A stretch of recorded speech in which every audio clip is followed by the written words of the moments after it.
The wheel of fortune had taken a downturn for a once wealthy Jew who lived in the Moroccan city of Rabat. He was forced to leave home and wander from city to city and town to town in search of an appropriate business opportunity that would enable him to support the large extended family that had come to depend on him. He experienced many difficulties, yet he maintained his faith in the one that provides all. Finally, after several failed attempts, he succeeded in amassing a significant amount of money. Now he would be able to return home. On the way, he passed through the town of Salih, which is not far from Rabat. As it was already fairly late on Friday, he figured he had better remain in Salih for Shabbat. A good friend from his youth, whom he had not seen in many years, lived there, and he knew he would find a warm welcome at his house. Indeed, as soon as his friend saw him, he insisted that his surprise guest remain for Shabbat. The weary traveler accepted the invitation happily. Before candle lighting, he gave his money pouch to his host for safekeeping, so that he wouldn't have to worry about it during the day of rest. By Saturday night, the traveler was anxious to reach home. Immediately after Havdalah, he requested his money pouch back from his friend.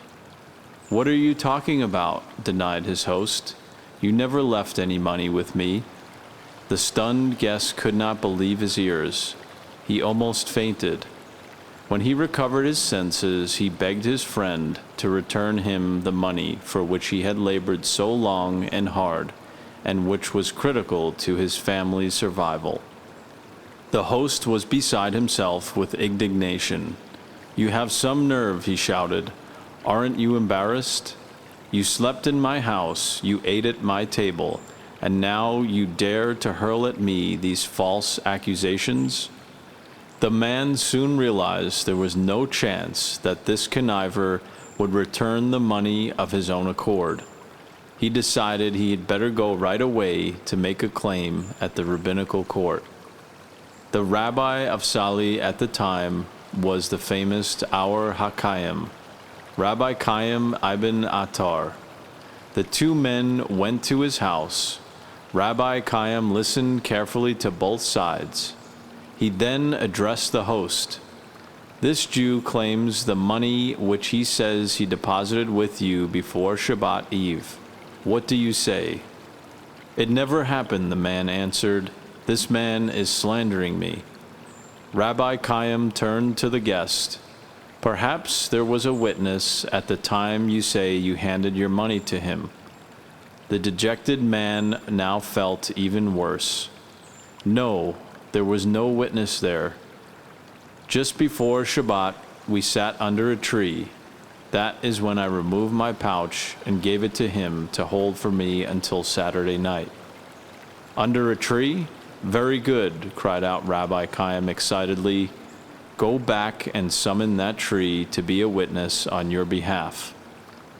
The traveler was taken aback when it sunk in what the rabbi wanted him to do, but being well aware of Rabbi Chaim's reputation as a miracle worker, he stood up and left the house without questioning the great rabbi's instructions.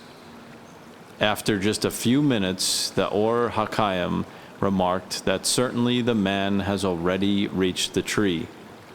"What do you mean, Rabbi?" said the other man. "That tree is quite far from here."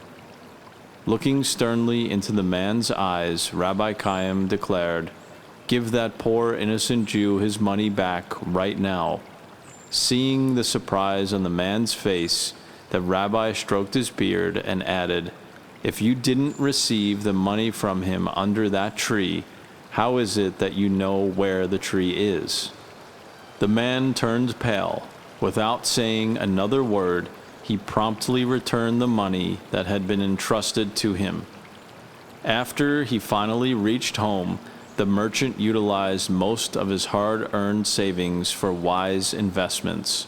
and with God's help became wealthy again, as he had been once before.